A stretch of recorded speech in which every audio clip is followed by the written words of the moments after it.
Hello, good morning to all. हमारी आज की कहानी है शरणागत।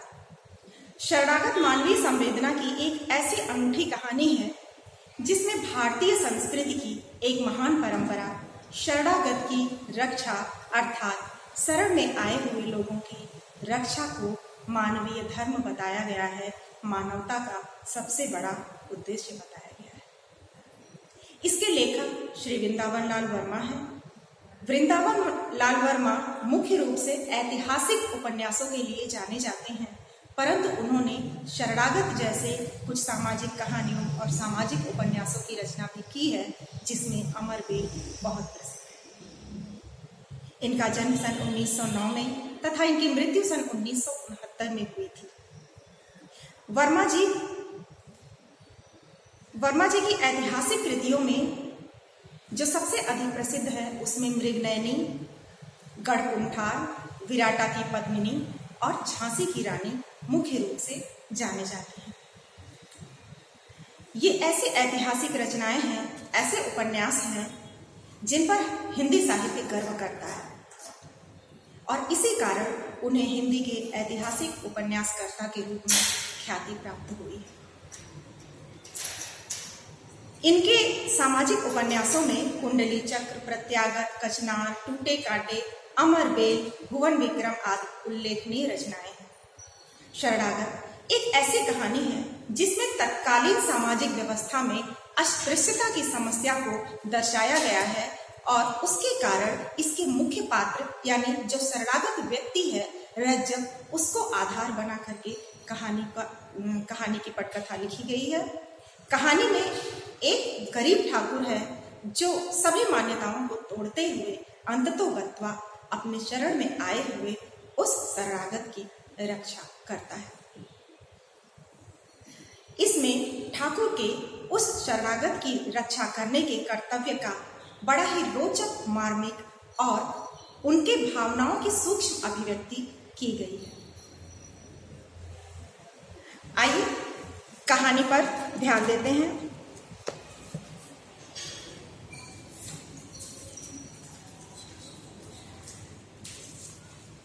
शरणागत पृष्ठ संख्या 25, आपकी पाठ्य पुस्तक में पृष्ठ संख्या 25 पर यह कहानी है। वृंदावन लाल वर्मा द्वारा रचित है। रज्जब अपना रोजगार करके ललितपुर लौट रहा था। साथ में स्त्री थी और गांठ में 200-300 की बड़ी रकम। मार्ग बिगड़ था और सुनसान। ललितपुर काफी दूर था। बसेरा कहीं न कहीं लेना ही था, इसलिए उसने मणपुरा नामक गांव में ठहर जाने का निश्चय किया। उसकी पत्नी को बुखार हो आया था, रकम पास में थी और बैलगाड़ी किराए पर करने में खर्चा ज्यादा पड़ता, इसलिए रज्जब ने उस रात आराम कर लेना ही ठीक समझा। रज्जब पेशे से कसाई था और अपना व्यवसाय करके वापस लौट रहा था। वापस लौटते समय मार्ग में उसे समस्याओं का सामना करना पड़ा। एक तो मार्ग बिगड़ा और सुनसान था, उस पर उसकी पत्नी को ज्वर आ गया। तेज बुखार के कारण वह करा रही थी। इस कारण भी और उनके पास पैसे भी थे, पैसों की लूट ना हो जाए, इस चिंता से भी उसने यह निश्चय किया कि मुझे रात यहीं कहीं गुजार लेनी चाहिए, यहीं कहीं हमें रैन बसेरा कर लेना चाहिए, क्योंकि उनका गांव ललितपुर अभी बहुत दूर था। ऐसे में वह निर्णय लेता है कि आज रात हम यहीं कहीं विश्राम करेंगे। परंतु ठहरता कहाँ? जात छिपाने से काम नहीं चल सकता था। उसकी पत्नी नाक और कानों में चांदी की बालियां डाले थी और पैजामा पहने थी। इसके सिवाय गांव के बहुत से लोग उसको पहचानते भी थे। वह उस गांव के बहुत से कर्मण्य और अकर्मण्य ढोर खरीद कर ले जा चुका था। यहाँ ढोर का जिक्र है, ढोर यानी जानवरों का, कर्मण्य या अकर्मण्य यानी काम लायक या बिना काम लायक। चूंकि वह कसाई था, इसलिए लोग चोरी चुपके काम लायक या बिना काम लायक पशुओं को उसके हाथों बेच चुके थे, इसलिए वो पहचानते थे कि यह एक कसाई है। उसकी स्त्री की वेशभूषा भी वैसी ही थी। उसने सलवार कमीज पहनी थी, उसके नाकों और कानों में नाक और कानों में चांदी की बालियां थी। उसके पास कुछ पैसे भी थे, इसलिए भी वह डर रहा था। और इन कारणों से वह जानता था कि न वह अपनी जाति को छुपा सकता है, न इतने पैसे को लेकर इतनी रात में जा सकता है। परंतु वह ठहरे तो कहाँ ठहरे। यह पैराग्राफ यह बताता है, इस अनुच्छेद में यह कहा गया है कि उस समय भारत की सामाजिक व्यवस्था में जाति पाति का भेदभाव व्याप्त था। इस कारण वह डर रहा था कि मुझ कसाई को कोई शरण देगा कि नहीं। मैं यह निर्णय तो ले चुका हूं कि मैं ठहर जाऊं बीमार पत्नी के कारण और पैसों के कारण, लेकिन मुझे शरण देगा। इस प्रश्न ने उसे विचलित किया, क्योंकि उस समय उस समाज में अस्पृश्यता की समस्या थी, ऐसा इस पैराग्राफ के द्वारा पता चलता है। अपने व्यवहारियों से उसने रात भर के बसेरे लायक स्थान की याचना की, किंतु किसी ने मंजूर ना किया। उन लोगों ने अपने ढोर रज्जब को अलग अलग और लुके छिपे बेचे थे। ठहरने में तुरंत ही तरह तरह की खबरें फैलती, इसलिए सबने इनकार कर दिया। अब चूंकि रज्जब को उन्होंने अपने ढोर यानी अपने पशु बेचे तो थे, परंतु सामूहिक रूप से सबके सामने नहीं बेचे थे, इधर उधर चोरी छुपके बेचे थे। इसलिए सब उसे जानते तो थे, पर सामूहिक रूप से सबके सामने वो अपने घर में उसे रखने को तैयार नहीं थे। जब उसने उन लोगों से बात की तो उन लोगों ने रज्जब को शरण देने से मना कर दिया। रज्जब परेशान हुआ। गांव में एक गरीब ठाकुर रहता था। थोड़ी सी जमीन थी जिसको किसान जोतते थे।